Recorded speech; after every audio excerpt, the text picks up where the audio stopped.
I think with combat, what we looked at was just take the simplest elements. We want you to mouse click as always being on. And the reason is if there's a whole bunch of elements up on your screen, then you need the mouse cursor to interact with those elements a lot of times. I mean, that's not necessarily true, but as an example.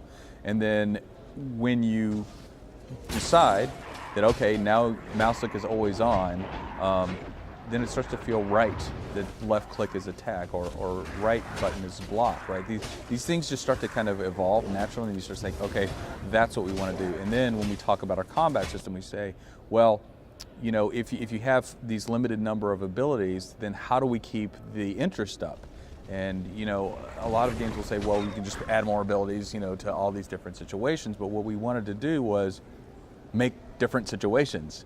So you're having to pay attention to the world, you know, that you're looking at.